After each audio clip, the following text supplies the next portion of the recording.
Good evening from New York. I'm Chris Hayes. A lot going on this Friday night. Tonight, we have some big developments in both of special counsel Jack Smith's investigations into Donald Trump. First, in the documents case, just minutes ago, we learned that Smith has filed 3 motions. He's asked that the ex-president's trial date, originally set for this August, be delayed until December 11th of this year. That is to give the government more time to address procedures involving the classified documents that are crucial to the prosecution's argument.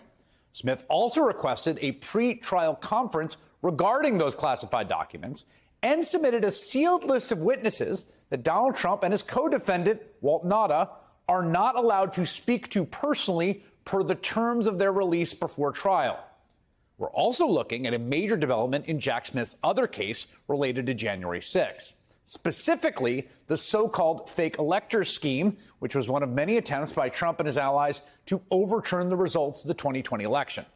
NBC News has previously reported that 2 of the fake electors from Nevada testified before Jack Smith's federal grand jury earlier this month. Now, that detail alone is pretty telling, indicated that Smith and his team are actively pursuing the fake electors as part of a larger investigation into Donald Trump's unlawful attempts to stay in power after he lost the election. But a new twist today. A brand new report out now reveals these 2 fake electors who testified were offered partial immunity as part of their cooperation with the investigation, which certainly signals an escalation in this portion of the inquiry. Now, to explain why, we should first look at the bigger picture of the whole fake elector scheme. And I got to say, there were so many parallel efforts to overturn the election and keep Donald Trump in power unlawfully against the will of the American people, it can be difficult to keep track of them all. So in order to understand the fake elector scheme, you need to be familiar with some technical stuff about how the Electoral College works. Here is how Congressman Adam Schiff explained it during one of the January 6 hearings. Under our Constitution, when we cast our votes for president, we are actually voting to send electors pledged to our preferred candidate to the Electoral College. In December, the electors in each state meet, cast their votes, and send those votes to Washington. There is only one legitimate slate of electors from each state. On the 6th day of January, Congress meets in a joint session to count those votes, and the winner of the Electoral College vote becomes the president. So it's a weird process. I think we should get rid of it, but it's what we've got, right? So, for example, in 2020, when Joe Biden won, the state of Nevada, for instance, and its 6 electoral votes, the state's 6 Biden electors got together in December and they certified Joe Biden's victory. Democrat Joe Biden now officially has Nevada's 6 electoral college votes. This morning, Nevada's electors met virtually, as you see here, to complete the process. Electors cast their ballots. You see there, they held them up so they could be seen by everybody watching. It's all a constitutional process, and it's taking place today all across the country. Remember, it was COVID, so they were meeting via Zoom, right? But when those real electors were finished tallying, they then submitted that document you see on your screen with the signatures, right? They all signed it, attesting that Joe Biden and Kamala Harris won their state's 6 electoral college votes. Now, this happens in some form or another in all 50 states, or at least that is what is supposed to happen. But Trump and his allies had other plans. Now, among their many schemes to overturn the results of the election, one in which they would promote fake Trump electors in 7 states he actually lost. And for each of these 7 states, the fake Trump electors got together and kind of did their own, pretend version of the real thing. They signed their own fake attestation declaring falsely that Donald Trump and not Biden won their state.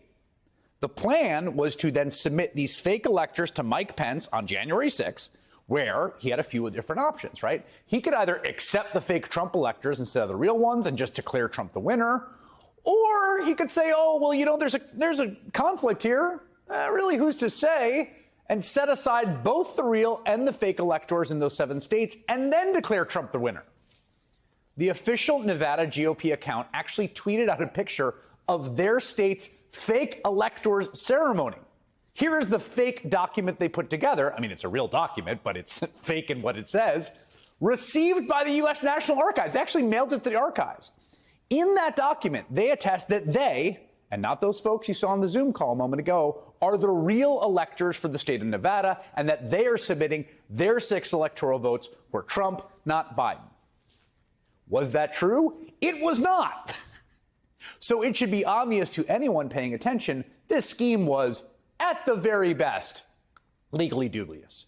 I mean, you can't swear on a piece of paper to misrepresent yourself to the government as electoral college elector when you are not an electoral college elector.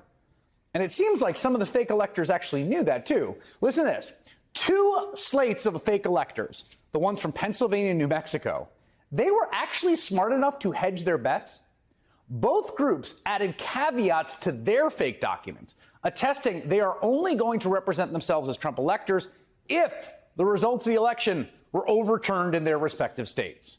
As the New Mexico fake electors put it, we, the undersigned, on the understanding it might later be determined that we are the duly elected and qualified electors for president and vice president, et cetera, right?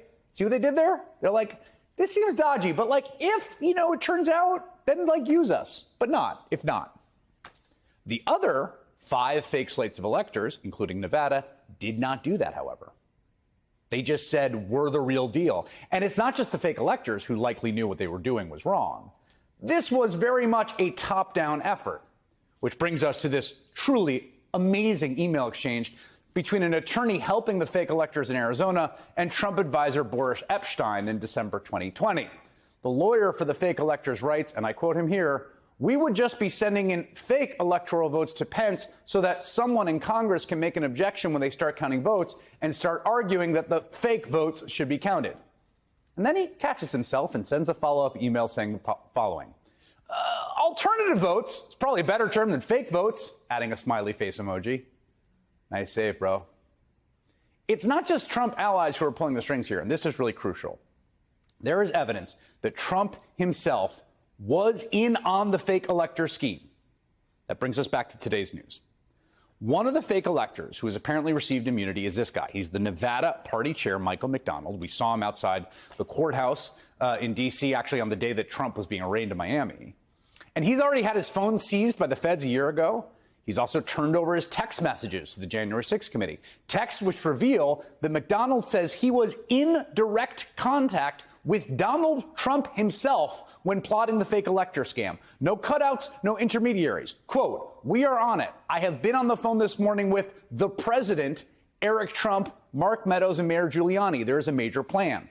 Quote, "Was on the phone to President Mark Meadows, Giuliani, and they want full attack mode." So the reason this fake elector scheme is so important from the perspective of a prosecutor looking into January 6th is that when it comes to the upper echelons of people that were directing this attempted coup, White House Chief of Staff Mark Meadows, Rudy Giuliani, of course, Trump himself, there are frankly a lot of thorny legal questions about what you can prove and what's actually legal or not. Was Trump's big lie constitutionally protected speech? What about his remarks inciting the mob on January 6th? Were his attempts to overturn the election by pressuring Pence unlawful or simply corrupt and anti-democratic? I'm not a lawyer. I don't have answers to those questions. The fake elector scheme, well, that seems different. In some ways, it reminds me of the Trump documents case.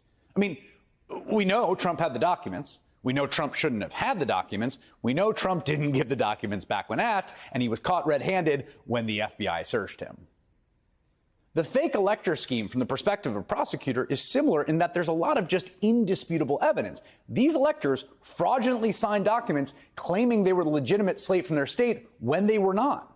Those fake documents were then submitted to the government as though they were real, possibly, probably, in violation of the law.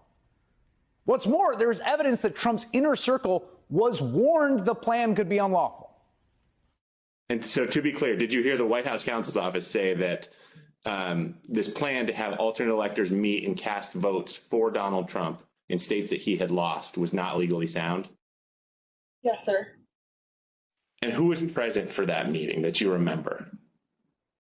It was in our office. It was Mr. Meadows, Mr. Giuliani, and a few of Mr. Giuliani's associates. So the fake electors case at the level of the fake electors seems pretty open and shut. The real question is how much of it came at the direction of Donald Trump himself? If one of the fake electors who says he spoke to Trump about the plot is cooperating with investigators, presumably he could help answer that question. As could former Trump election official Michael Roman, a guy who was integral to plotting the fake elector scheme.